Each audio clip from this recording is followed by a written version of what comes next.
দুঃখের বিষয় হলো সত্য, দীর্ঘ 16 বছর আমরা এরকম প্রাণ খুলে হাসি মুখে কোনো মঞ্চে পারফরমেন্স করতে পারি নাই। আজ সেই দিনটি আমাদের কাছে ফিরে এসছে এবং শুধু আমাদের কাছে নয়, সারা বাংলাদেশের মানুষের কাছে ফিরে এসছে। নতুন একটা স্বাধীন দেশ আমরা পেয়েছি, যেখানে আপনার বাকশক্তি, যেখানে নিজের মত প্রকাশ, যেখানে নিজের উন্মুক্ত চলাফেরা, সব কিছু স্বাধীনতা আপনি ফিরে পেয়েছেন। তেমনিভাবে আজকের এই আয়োজন সবার আগে বাংলাদেশ, এই শব্দটিতেই প্রমাণ করে যে আসলে দেশের মূল্যায়ন কোথায়, দেশের গুরুত্ব কোথায়।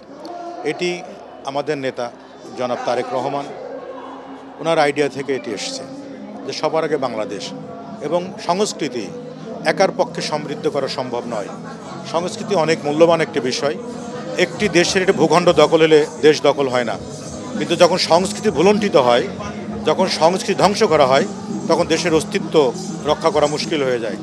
তেমনিভাবেই বিগত দিনে সংস্কৃতি খুব ধ্বংসের মুখে ছিল, অপসংস্কৃতি বিরাজ করেছিল। সেই জায়গা থেকে আমার নেতা এবং আমাদের বাংলাদেশের নেতাদের, আমাদের মতের যারা, তাদের একটি জিনিস তারা খুব শক্তভাবে চিন্তা করেছেন যে সংস্কৃতি রক্ষা করা প্রথম ভূমিকা আমাদের। যার কারণে আজকে সবার আগে বাংলাদেশ শিরোনামে যে কনসার্টের আয়োজন, এখানে কিন্তু বাধা নিষেধ নাই, উন্মুক্ত, সবাই আসবে, গান গাইবে। দেখেন সবার মধ্যে হাসি, প্রাণ খোলা একটা ব্যাপার। কেউ গিটার নিয়ে, কেউ তবলা নিয়ে, কেউ হারমোনিয়াম নিয়ে, কেউ কিবোর্ড নিয়ে, কেউ একতারা নিয়ে, দোতারা নিয়ে, সারা বাংলাদেশের সংস্কৃতি আজকে এখানে এসছে।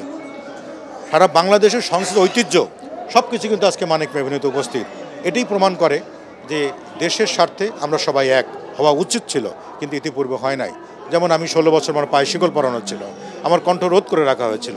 আজকে দেখেন সবাই হাসিমুখে গান করছে। এই হলো তারেক রহমান, এই হলো বাংলাদেশ, এই হলো জিয়াউর রহমান, এই হলো খালেদা জিয়া। যার কারণেই এই দেশের সংস্কৃতি রক্ষার ক্ষেত্রে এমন ভালোবাসা, এমন ভূমিকা এবং স্বচ্ছ ধারণা আর কারোর মধ্যে নাই। তাই আমরা সবাই মিলে খুশি। আজকে সঙ্গীত পরিবার খুশি, সংস্কৃতি অঙ্গনে সকলেই আমরা খুশি। আপনি দেখেন একটা মানুষের পিক টাইম কত বছর থাকে। আমি মনির খান, জনগণের ভালোবাসা নিয়ে মনির খান হয়েছি সঙ্গীত জগতে। 16টি বছর আটকে রাখা হয়েছে। তো 16 বছর জীবন থেকে চলে গেলে আর কী থাকে? কী থাকে? তবু ধৈর্য ছিল, সাহস রেখেছি, সম্ভাবনার আলো দেখেছি। আজকে বাংলাদেশ স্বাধীন হওয়ার পরে ঠিক সেই জায়গাটিতে পা রেখে চিৎকার করে বলতে পারি, এ দেশ আমাদেরকে রক্ষা করতে হবে। স্বাধীন দেশের নাগরিক হিসেবে স্বাধীনভাবে চলবো, স্বাধীনভাবে কথা বলবো, স্বাধীনভাবে কাজ করব, সেটি ফিরে পেয়েছি। এটি আমরা সাংঘাতিকভাবেই মর্মাহত, কারণ আমার দেশের অনেক বড় বড় সঙ্গীত তারকা আছেন। রুনা আপা আছে, সাবিনা আপা আছে, সৈয়দ আবদুল্লাহ আছে, আমাদের খুরশিদ আলম সাহেব আছেন, কনক চাপা আছেন, বেবি নাজরিন আছেন, এরকম অসংখ্য শিল্পী বাংলাদেশে কিন্তু আছেন। তাদেরকে দিয়েই কিন্তু এই চাহিদা মেটানো সম্ভব।